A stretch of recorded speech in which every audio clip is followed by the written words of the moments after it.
ఓం వసుదేవసుతం దేవం కంసచాణూరమర్దనం దేవకీ పరమానందం కృష్ణం వందే జగద్గురు. ఓం శ్రీ రాధాకృష్ణాభ్యాం నమ.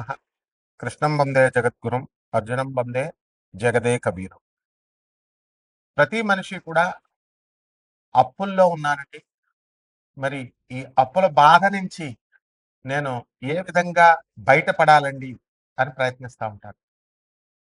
మరి 10,000 రూపాయల జీతం దగ్గర నుంచి ఒక 4-5 లక్షలు రూపాయల జీతగాళ్ళు కూడా అప్పులు అనేటటువంటివి తప్పవు. దీనికి కారణం కుజుడు. ఆ కుజగ్రహము మనకి మీనరాశిలో 2 ఏప్రిల్ 2026 నుంచి ప్రవేశం జరుగుతోంది. అదేవిధంగా మేషరాశికి స్వక్షేత్రగతుడై మరి 11 మే 2026 రోజున ప్రవేశిస్తాడు. అలాగే ఆదాయాలు కనుక మనకు బాగా పెరిగినట్లయితే, వ్యాపార అభివృద్ధి మనకు బాగా పెరిగినట్లయితే మనకి ఈ అప్పుల బాధల నుంచి మనం బయటపడచ్చు అని చాలా మంది అనుకుంటూ ఉంటారు. కానీ విచిత్రం ఏంటంటే, మీకు ఆదాయం ఎంత బాగా పెరిగినప్పటికీ కూడా ఖర్చులు కూడా మీకు తెలియకుండా ఖర్చులు అయిపోవడం అనేటటువంటిది సంభవిస్తూ ఉంటుంది. బంధువుల వల్ల, పరివారం వల్ల, లేకపోతే విందు వినోద కార్యక్రమాల వల్ల, వేరే వేరే ఊర్లు హనీమూన్లు, తర్వాత తీర్థయాత్రలు, ఈ రకంగా ఏదో రకంగా మరి బంధువుల పెళ్ళిళ్ళు, తర్వాత ప్రతిదానికి వెళ్ళడం, ఈ రకంగా మరి ఖర్చులు అయిపోతూ ఉంటాయి. ఇది అనివార్యం. అటువంటి ఏ కారణంగా వస్తుందంటే గురుడు యొక్క వ్యయస్థితి కారణంగా కొన్ని స్థానాల్లో గురుడు ప్రవేశించడం ద్వారా మనకి ఈ అధిక అనవసరమైనటువంటి వ్యయం మనకి కలుగుతూ ఉంటుంది. మనకు అటువంటి గురుడు కర్కాటక రాశిలోకి మరి 2 జూన్ 2026 నుంచి ప్రవేశించడం జరుగుతుంది. అది 31/10/2026 వరకు ఉంటుంది. మరి ఏమండి మాకు ఇప్పుడు 15 లక్షలు, 20 లక్షల రూపాయల అప్పులు ఉన్నాయండి. ఇవన్నీ చిన్న సైజు వాళ్ళ కోరికలు. ఇవి తీరిపోవాలా? దీనికి ఏదైనా సరే ఒక మంత్రం ఇవ్వండి, ఒక యక్షిని మంత్రం ఇవ్వండి, లేకపోతే చక్కగా తొందరగా వచ్చేటటువంటి ఒక ఉపాయం. ఈ మధ్య కాలంలో రెమెడీస్ అందరూ చెప్పడం వల్ల పాపం ఆ రెమెడీస్ వల్ల తొందరగా మీకు ఫలితాలు వస్తాయేమో అనేటటువంటి ఆశతో ప్రతి ఒక్కళ్ళు కూడా రెమెడీస్ చెప్పండి అని అడుగుతూ ఉంటారు. అసలు మీ జాతకం ఏమిటి? మీ జాతకంలో ఇదంతా కూడా గోచారం అంతా కూడా కోటాను కోట్ల మందికి కామన్ ప్లాట్ఫారం మీద చెప్పబడేటటువంటిది. నాసా మనకి ఎప్పటికప్పుడు విడుదల చేస్తూ ఉంటుంది పైన ప్లానెట్స్ ఎలా తిరుగుతున్నాయి, గ్రహాలు అనేటటువంటివి. దాని లైవ్ రిపోర్ట్స్ని చూసి మనం మీ యొక్క వ్యక్తిగత జాతకాలను మనం చూసి చెప్పినప్పుడు మనకు అర్థమవుతా ఉంటుంది ఎప్పుడు అప్పులు తీరతాయి, ఎప్పుడు ఏంటి అన్నది. మీరు దాన్ని చాలా వెరీ క్యాజువల్గా తీసుకోవడము, ఫోన్ ఉంది కదా అని కొట్టేసేయడము, మామూలు జ్యోతిష్కులకు కొట్టేసినట్లు కొట్టేసి నా ధనుసు రాశి అండి బాగుంటుందండి అట్లా అడగకూడదు. అలాగే నా అప్పులు తీరిపోతాయండి. నాకు ఈ యొక్క రెమెడీస్ చెప్పేసేయండి. నాది గురుడు 4గో ఇంట్లో ఉన్నాడండి. మీనరాశి అండి. ఇట్లా అస్సలు అడగకూడదు. అందువలన ఎందువల్ల ఇలా అయిపోయింది అనంటే యూట్యూబ్‌లో మీకు ఎక్కువ మంది మీకు శాస్త్రం తెలియనటువంటి వాడు, గురు పరంపర లేనటువంటి వాళ్ళందరూ కూడా ఇష్టం వచ్చినట్టుగా ఈ ఛానెల్స్ అన్నీ కూడా వాళ్ళు ప్రోత్సహించడం వలన కంటెంట్ కావాలి కాబట్టి ఛానెల్స్ ప్రోత్సహిస్తాయి. ఇక ఈ డమ్మీ గాళ్ళందరూ వచ్చి చెప్పడం వల్ల ఏమైపోయిందంటే జ్యోతిష శాస్త్రం మొత్తం భ్రష్టు పట్టిపోయింది.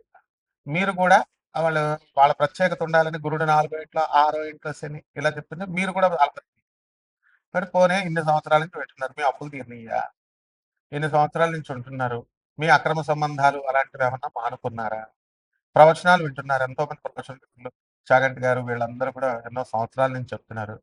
ఒక్కొక్కళ్ళు గోశాలలు పెట్టుకున్నారు, దేవాలయాలు పెట్టుకున్నారు.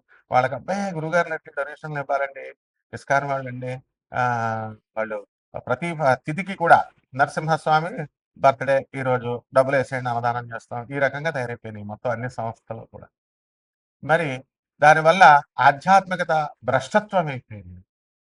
కాబట్టి నిజమైనటువంటి ఆది గురువైనటువంటి పరమేశ్వరుడు మరి చక్కగా ఆయన సిద్ధాంతాన్ని, ఆయన ఐడియాలజీని with no deviations lord Krishna చెప్పారు. లార్డ్ కృష్ణ చెప్పినటువంటి ఐడియాలజీని మళ్ళీ చక్కగా పరమేశ్వరుడే ఆయన అవతరించి ఆనందమూర్తిగా వచ్చారు.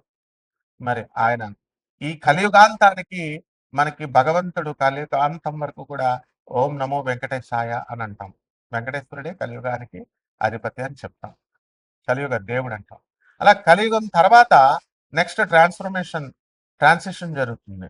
నెక్స్ట్ యుగానికి సత్యయుగానికి వెళ్తారు. అప్పుడు మిమ్మల్ని రక్షించేది ఒకే ఒక్క మంత్రం బాబారాం కేవలం. బం బం బాబా అంటూ శివుడికి చెప్తాం కదా, బాబానాం కేవలం చెప్పబడింది కలియుగ భవిష్యత్తు పురాణంలో. మరి కల్కి అవతారం మనకి చక్కగా శంభలా గ్రామంలో పుడతాడని చెప్పారు. ఆ శంభాలా గ్రామమే దానికి గుర్తిచ్చారు, first landscape on the earth అని. అదే గూగుల్ చేసి చూడండి, సింగ్ భూమి, అదే జార్ఖండ్లో ఉంది, బీహార్లో జార్ఖండ్లో. మరి అది ఆనందనగర్ దాని పేరు. మరి అక్కడ తపస్సు చేసినటువంటి వాళ్ళు, మరి అక్కడ ఎప్పుడు కూడా ధర్మమహా సమ్మేళనాలు జరుగుతూ ఉంటాయి. దానికి ఆ యొక్క మంత్ర జపము చాంటింగ్ జరుగుతూ ఉంటుంది, బాబానాం కేవలం కీర్తన జరుగుతూ ఉంటుంది. ఇవన్నీ కూడా మీరు తెలుసుకోవాలి సీరియస్గా.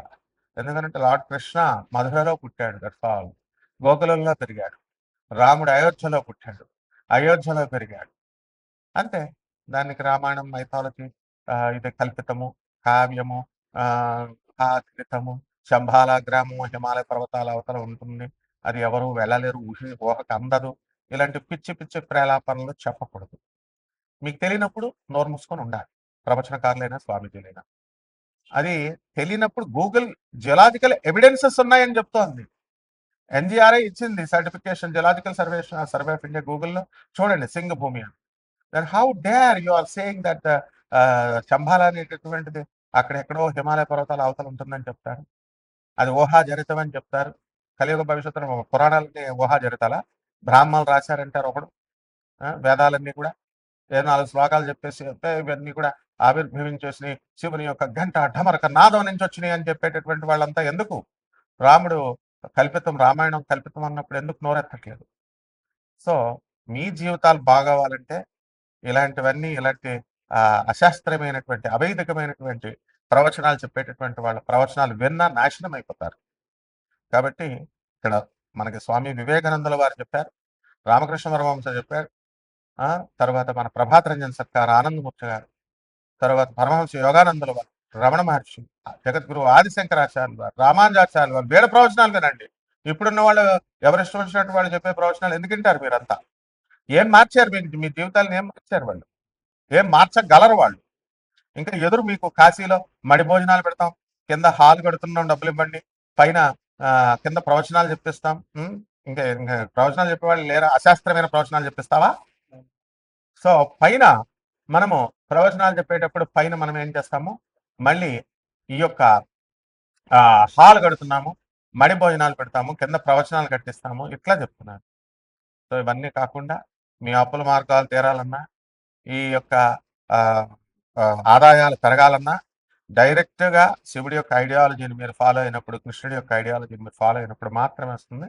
దానికోసం మీ పర్సనల్ జాతకము చెబుతుంది, అండ్ దాని నుంచి రెమెడీస్ అనేటువంటి కరెక్ట్ రెమెడీస్. ఇలాంటి పిచ్చి పిచ్చి వాళ్ళు చెప్పేటటువంటి చెట్టు పుట్ట మా దగ్గర హోమాలు చేయండి, 5 లక్షలు ఇవ్వండి, 25 లక్షలు ఇవ్వండి, all this nonsense remedies అన్ని కూడా మీకు హెల్ప్ చేయు. So what are the correct remedies అనేటటువంటివి తెలుసుకోండి. ఒక్కొక్క రాశి వారికి, ద్వాదశ రాశుల వారికి ఈ యొక్క గ్రహ సంచారం వలన ఏ విధంగా ఫలితాలు ఇస్తాయో చూద్దాం. మేషరాశి వారందరికీ కూడా ఏలినాటి శని జరుగుతుంది. మరి ఈ ఏలినాటి శనిలో మీ అందరు కూడా అపవాదులు పడడానికి అవకాశం ఉంటుంది. మరి ఎప్పుడైతే ఈ యొక్క శని వక్రించి మీనరాశిలో ఉన్నాడో, వ్యయస్థితిగతుడైనటువంటి శని మీ ఆరోగ్యం పైన కూడా ప్రభావాన్ని చూపిస్తాడు. దానివల్ల మోకాళ్ళ నొప్పులు, తర్వాత పెరాలిసిస్ ఇలాంటివన్నీ కూడా, ప్యారలైజ్ అవ్వడానికి కూడా అవకాశాలు ఉంటాయి. కాబట్టి ఇది వ్యక్తిగత జాతకాలను బట్టి ఉంటుంది. అదేవిధంగా ఈ యొక్క మేషరాశి వారికి అందరికీ కూడా ఆదాయాలు లాస్ట్ ఇయర్ కంటే కూడా ఈ సంవత్సరం పెరగడానికి అవకాశాలు ఉన్నాయి. విదేశీ మోజులో విదేశాలకు వెళ్ళాలి అనుకునేటటువంటి విద్యార్థులకి వాళ్ళ కోరికలు తీరుతాయి. అలాగే మరి గవర్నమెంట్ ఉద్యోగస్తులే కాకుండా ప్రైవేట్ ఉద్యోగస్తులు కూడా మరి ఇతర దేశాలకు వెళ్ళాలనేసే తమ ప్రయత్నాలన్నీ కూడా సఫలీకృతం అవుతుంది. అలాగే ప్రతి మనిషితో కూడా మేషరాశి వాళ్ళు చాలా జాగ్రత్తగా వ్యవహరించుకోవాల్సినటువంటి అవసరం ఉంటుంది. ఎందువల్లంటే ఎక్కువ వాగ్దానాలు చేయడం, ఆ తర్వాత ఆ వాగ్దానాలు నెరవేర్చలేకపోవడం వల్ల ఈ బ్యాడ్ అవుతా ఉంటారు. ఇప్పుడు సీఎంలు చూడండి, రాజకీయ పార్టీ వాళ్ళందరూ ఏం చేస్తారు? ఇవి ఇచ్చేస్తాం, అవి ఇచ్చేస్తాం అని పథకాలు చెప్తారు. అది ఎంతమందికైనా ఇస్తారు? ఇవ్వలేరు. కొంతమందికే చేయగలుగుతారు. ఎప్పుడైతే ఈ ప్రభుత్వం ఇచ్చేటటువంటి పథకాలని మనము అందించలేకపోతామో అప్పుడు ఆటోమేటిక్ గా ప్రజల్లో వాళ్ళపైన ఎవర్షన్ వస్తుంది. అందువలన వాళ్ళు తీర్చలేదనేటటువంటి వ్యతిరేకత వస్తుంది. అందువల్ల ప్రభుత్వాలే కూలిపోతాయి. ఇప్పుడు బ్యాంక్ లోన్ల విషయంలో కూడా బ్యాంక్ లోన్లు ఇస్తామంటారు. ఎంతమందికైనా ఇస్తారు? ఫైల్స్ అన్ని కూడా ఉండాలి. So every one will expect that his fellow being that they will do something. So ఎప్పుడైతే so don't give big big వాగ్దానాలు అనమాట. ఈ బిగ్ బిగ్ వాగ్దానాల వల్ల these people they will keep hopes on you.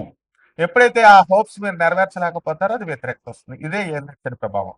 ఒక గర్ల్ ఫ్రెండ్ ఏం చేస్తుంది? నువ్వు 4 తులాల బంగారం ఇస్తావని అనుకుంటుంది. బంగారమే యూజ్లెస్ ఫెలోస్ జ్యోతిష్కులంతా బంగారం 5 లక్షల రూపాయలకి వెళ్ళిపోద్దని చెప్పినప్పుడు నువ్వు ఏం కొనిస్తావయా? 5 నాలుగులు ఇస్తావా నువ్వు? అండ్ నువ్వు ఇస్తావు అనుకుంటది, ఆమె ఇవ్వకపోయేసరికి ఎవర్షన్ డెవలప్ అవుద్ది. So be careful. అందువల్ల బీ వెరీ ప్రాక్టికల్. ఆదాయాలు వచ్చేస్తాయి, సంచుల కొద్దీ డబ్బులు వచ్చేస్తాయి. నువ్వు కష్టపడితే వస్తాయి, ప్రపోర్షనేట్ గా వస్తాయి నీకు డబ్బులు అనేటటువంటిది, జీతం అనేటటువంటిది. సో ఎప్పుడైతే మేషరాశి వండర్స్ జరిగిపోతాయి, లేకపోతే నీకు డబ్బులు వచ్చేస్తాయి, నువ్వు ఈ పూజలు పసుపు కుంకాలు వేసేసి పూజలు చేసేస్తే నీకు వచ్చేస్తాయి, కోట్లు వచ్చేస్తాయి. These are illogical statements. ఈ విధంగా కాకుండా కొన్ని పరిహారాలు తీసుకోండి. అన్కండిషనల్ సరెండరెన్స్ తో, ఆ తర్వాత టోటల్ సరెండరెన్స్ తో మీరు మేషరాశి వారు ఏలినాటి శని కాబట్టి శని జపం చేసుకోండి, శని స్తోత్రాలు చదవండి. శనికి కిలోంపావు నల్ల నువ్వుల్ని, నల్లని వస్త్రాలని పేద బ్రాహ్మణులకి శనివారం నాడు ఉదయం 8 గంటలకు దానం చేసుకోండి. అలాగే రావి చెట్టు దేవతా వృక్షాలను ఉంటాయి. ఆ రావి చెట్టుకి నీళ్లు పోయి కూడా ఉత్తుత్తి ప్రదక్షిణాలు చేస్తారు. పొయ్యివయా నీళ్ళు అంటే ఒక స్పూన్ నీళ్లు పోస్తారు. స్పూన్ నీళ్ళు నీకు ఇస్తే స్పూన్ అన్నం పెడితే సో బిందెలు కొద్ది నీళ్లు పోయాలి. 4-5 బిందెలు నీళ్లు పోసి ఆ తర్వాత ప్రదక్షిణాలు చేయండి. అలాగే మీరు చక్కటి పువ్వులు కోస్తారు. ఓనర్స్ తెలియకుండా దొంగ పువ్వులు కోస్తారు. దొంగ పువ్వులు కోయకూడదమ్మా. అసలు ఓనర్ కూడా నీళ్లు పోయాలి చెట్టుకి. There will be all some procedures ఉంటాయి. ఈ ప్రొసీజర్స్ ప్రకారం చేసినప్పుడు మాత్రమే నీకు ఫలితం వస్తుంది. కాబట్టి ఈ రకంగా చేసుకోండి. మేషరాశి వారికి అందరికీ కూడా బ్రహ్మాండంగా ఉంటుంది. శుభమస్తు.